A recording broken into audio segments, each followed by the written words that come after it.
आज के इस क्लास में हम लोग देखेंगे त्रिकोमेट्रिक रेशियो के बारे में, जिसमें क्या है कि एक त्रिकोमेट्रिकल रेशियो दिया रहता है और रिमेनिंग 5 त्रिकोमेट्रिकल रेशियो को हमें फाइंड आउट करना रहता है। तो चलिए इस क्लास को हम लोग जो है शुरू करते हैं। तो देखिए हमारा क्वेश्चन है, मैं क्वेश्चन को एक बार पढ़ देता हूँ। यदि 10a = 4/3 है तो कोण ए के अन्य त्रिकोणमितीय अनुपात ज्ञात करें। इसमें कहता है कि 10a का वैल्यू है 4/3, तो रिमेनिंग जो त्रिकोणमेट्रिकल रेशियो है उसे फाइंड आउट कीजिए। तो सलूशन करते हैं इसके लिए हम इसमें लिख लेते हैं 10a जो गिवन में है, 10a का जो वैल्यू दिया है हमारा कितना है 4/3। ठीक है, अब हम एक फिगर ड्रॉ कर लेते हैं।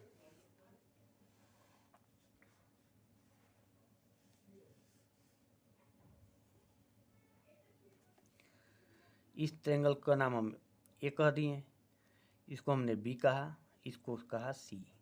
ये 90 डिग्री का एंगल बनाता है यहाँ पे, ये हमारा ए है और ये 90 डिग्री के जो सामने वाला होता है अपोजिट वाला, इससे हम लोग जो है ना हाइपोटेनस एज कहते हैं, इसको एज कह दिया।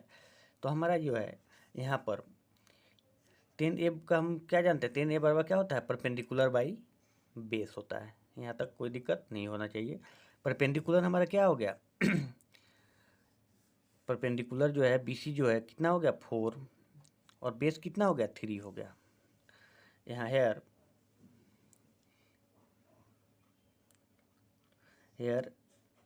ए बी बराबर 3 हो गया, BC = 4 हो गया और AC जो है हमें नहीं मालूम, इसे हम लोग बात कर दिए।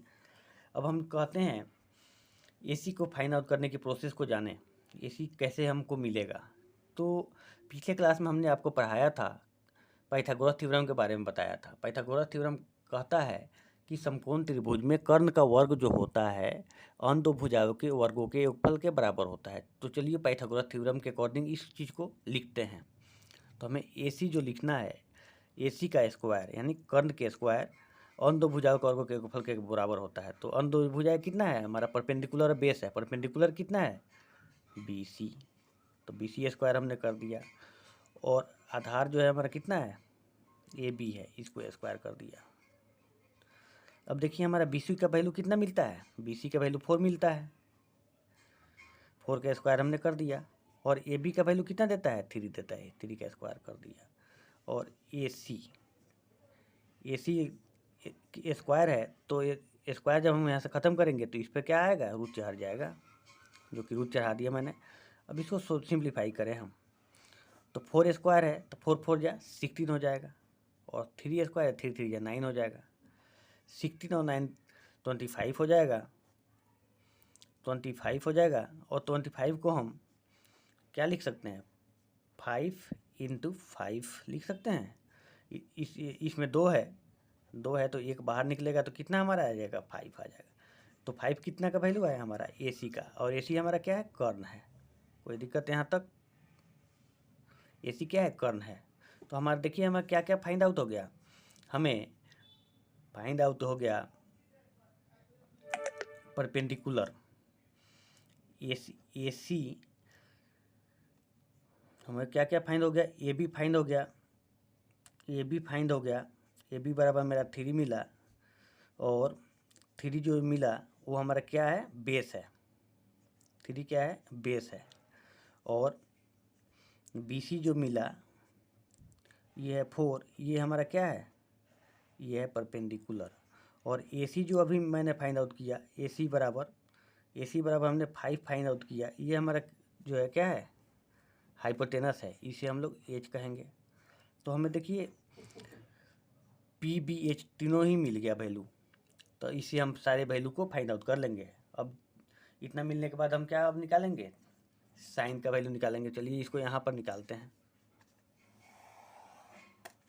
ठीक है, इसको थोड़ा सा यहाँ रख लेते हैं।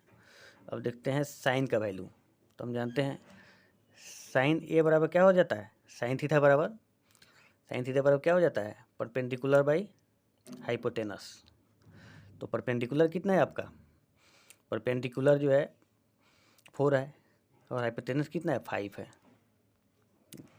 तो 4 बाई हम क्या लिख देंगे, 5 लिख देंगे। इसी को तो हम लिख सकते हैं BC/AC। तो हमारा जो है साइन ए का वैल्यू जो आया कितना आया, 4/5 आया। चलिए ये एक वैल्यू आपको मिल गया। अब इसी के अनुसार आप सब निकाल सकते हैं, लेकिन मैं आपको धीरे धीरे सब बता देता हूँ। साइन के बाद आपको दे देता हूँ कॉस ए। कॉस ए का वैल्यू कितना हो जाता है, कॉस थीटा बराबर कितना होता है, बेस बाई हाइपोटेनस। तो बेस कितना है हमारा 3 है और हाइपोटेनस कितना है 5 हमने फाइंड आउट किया है। इसको हम लोग क्या लिख सकते हैं, AB/AC लिख सकते हैं। तो कॉस ए जो आया आपका कितना आया, 3/5 आया। आपका 2 वैल्यू ये निकल गया। साइन कॉस हो गया। अब कॉसेक निकाल लिया जाए। कॉसेक ए बराबर क्या लिख सकते हैं, साइन के जो तो अपोजिट हो जाता है H/P। एच का वैल्यू कितना हमने फाइंड किया था 5 और परपेंडिकुलर कितना था 4 था। इसी को हम लोग क्या लिख सकते हैं, कॉसेक ए को H/P को, H हमारा कितना है AC है, तो हम लोग AC लिख देंगे और परपेंडिकुलर कितना है BC है, इसको BC भी लिख सकते हैं। तो हमारा कॉसेक ए का जो वैल्यू आया 5/4 आया। इस तरह से हमारा तीसरा वैल्यू भी फाइंड आउट हो गया। अब चलते हैं सेक ए का वैल्यू निकालते हैं। सेक ए बराबर कितना हो जाएगा, सेक ए बराबर कितना हो जाएगा, H/B। H का वैल्यू कितना है 5 और B का वैल्यू कितना है 3। इसको हम लोग AC/AB लिख सकते हैं। तो सेक ए बराबर जो आपका आएगा 5/3 हो गया। लास्ट वैल्यू एक और बन जाता है कॉट का। कॉट ए बराबर हम क्या लिख सकते हैं, 10 का उल्टा हो जाता है, तो B/P लिख सकते हैं। तो B का वैल्यू कितना है हमारा 3 है और P का वैल्यू कितना है 4 है। और इसको हम और भी क्या लिख सकते हैं, AB/BC लिख सकते हैं। तो कॉट ए जो आया है आपका कितना आया 3/4 आया। देखिए अपना 5 वैल्यू फाइंड आउट हो गया, 1 2 3 4 5 और एक जो दे दिया था ये 10 का 6। तो हमारा 6 और त्रिकोणमितिकल रेशियो यहाँ पे फाइंड आउट हो जाता है। ये मैं आशा करता हूँ कि ये क्वेश्चन आपको बहुत अच्छा से समझ में आ गया होगा। अगर आपको इस क्वेश्चन में कोई डाउट हो तो आप हमें जो है कमेंट सेक्शन में बताइएगा। तब तक के लिए थैंक यू, बाय।